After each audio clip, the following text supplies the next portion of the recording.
భయం అవుతుంది.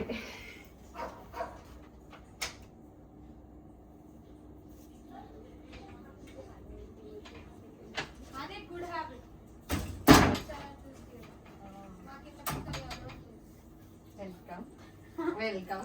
టైం ఎంత అవుతుంది? ఇక చూడు ఇప్పుడు ఎన్ని రోజులు ఉండాలో చూడు. 10:50కి వెళ్ళా, 10:59కి రీచ్ సడన్గా మీ అన్నయ్య మీ ఇంటికి వెళ్దామని చెప్తే మళ్ళీ ఇంటి దగ్గర అన్ని చదువుకొని మళ్ళీ అక్కడ పెట్టేసుకొని రావాలి కదా, అందుకే టైం పట్టింది. ఏంటి పడుకున్నారా అందరూ? కాదు, మా చెల్లెల్ని అర్ధరాత్రి కూడా మా ఇంటికి పంపించేసారంట. మీరు అర్ధరాత్రి 12ంటికి గొడవ పెట్టుకొని మా వదిన వాళ్ళని మా ఇంటికి పంపించేసారు.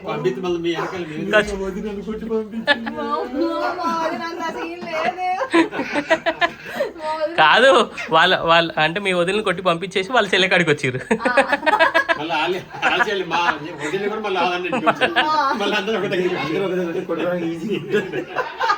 మళ్ళీ మా చెల్లెని మీ దగ్గర కొడుతుంది, మీకు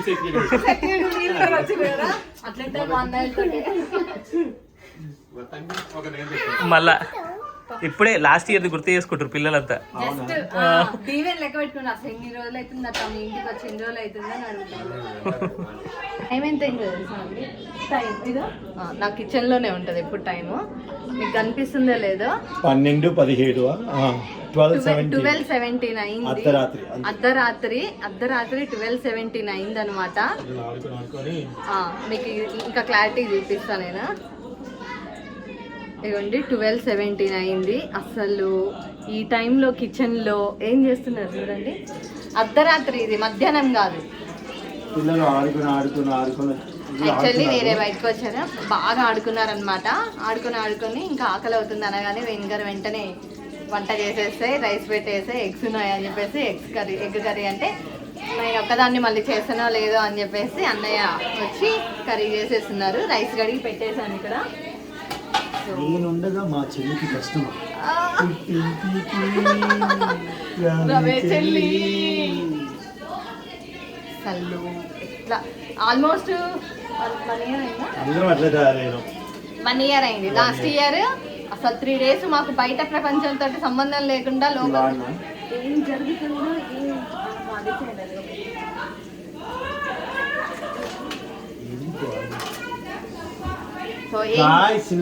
కట్టుకోవాలంటే అక్కడ ఉండడం బదులు వంటగది వచ్చి వంట చేయడం బెటర్ వచ్చేసాను.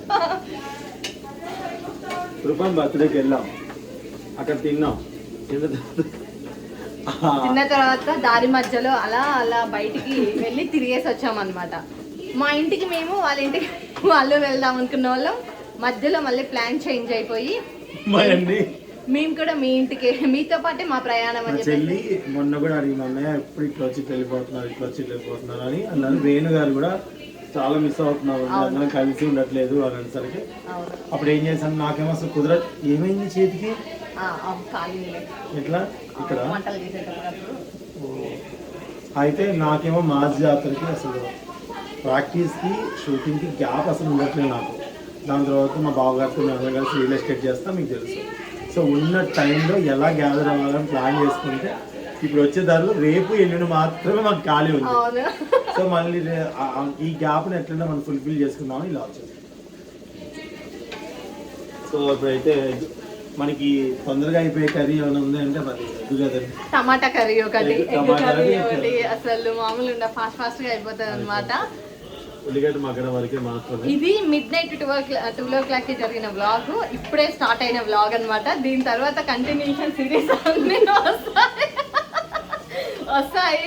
సో రెగ్యులర్ గా వీళ్ళైనా ఇదైనా అనుకోకండి. ఇంకా మా ఇంట్లో ఉన్నప్పుడు మా ఇంట్లో వ్లాగ్స్ అన్ని కూడా ఇవే ఉంటాయి కాబట్టి ఆబ్వియస్లీ మీ అందరికీ అంటే మన సబ్స్క్రైబర్స్ అందరికీ, మన family members, YouTube family members అందరికీ అయితే బాగా ఎంజాయ్ చేస్తారు. మేమందరం కలిసి ఎలా ఎంజాయ్ చేస్తామో. సారీ, మీతో మాట్లాడుకుంటూ స్టవ్ కింద వెలిగించడం మర్చిపోయాను. సో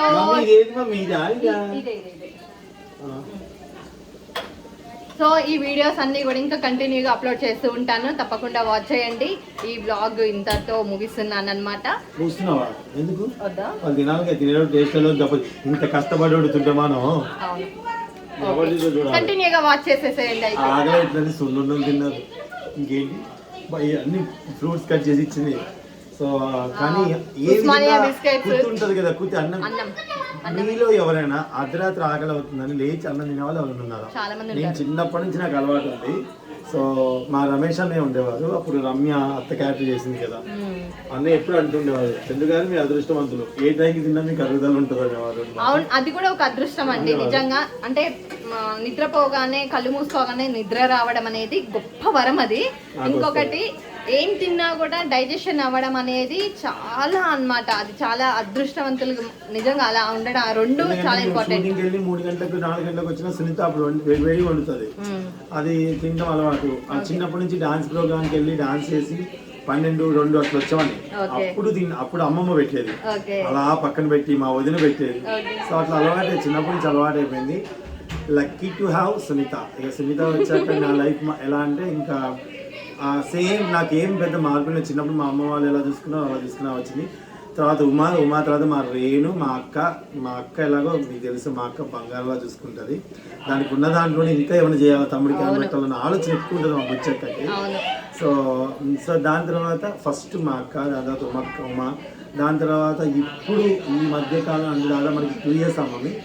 3 years నుంచి నేను బాగా కనెక్ట్ అయింది మా రేణుకే.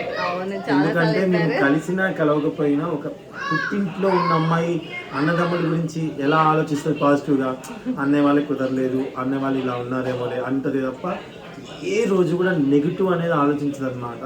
సో అందుకే నాకు మా రేణమ్మ అంటే చాలా ఇష్టం అండి. అది ఎంత ఇష్టం అని మా ఆటలో చెప్పలేను, కానీ తనకి తెలుసు. మేము కళ్ళతో కూడా మాట్లాడుకుంటాం చాలా. మరి ఏమంటే చాలా ఇష్టం, అండ్ ఎస్పెషల్లీ బావగారు కూడా. ఎందుకంటే మేము ఇంత మంచిగా ఉండడం కారణం ఉండడానికి కూడా మా వేణుగారు కూడా ఒక ఇలాంటి అట్మాస్ఫియర్ చాలా ఇష్టపడతారు. ఆయన బాగా ఇష్టపడతారు. అండ్ అందులో మాతో మాట్లాడినప్పుడు ఆయన మనస్ఫూర్తిగా మాట్లాడతారు. ఆయన రియల్గా మాతో మంచిగా ఉంటారు అన్నమాట. అలా ఉండబట్టే మా ఫ్యామిలీస్ ఇలా కలిసి ఉండగలుగుతున్నాము. సో అండ్ అలాగే సవిత సిస్టర్ ఈ వీడియో మీరు కూడా చూస్తారు. ఆ సిస్టర్ కూడా ఎప్పుడు మమ్మల్ని రమ్మంటున్నారు. పాపం మొన్న కూడా వచ్చారు మధు వాళ్ళ దానికి గృహప్రవేశానికి. అమ్మ నేను రిప్లై ఇవ్వట్లేదు, అట్లా అనుకోవద్దు, తప్పుగా అనుకోవద్దు అని చెప్పాను. డెఫినెట్గా మీ ఇంటికి కూడా వస్తాం. ఓకే.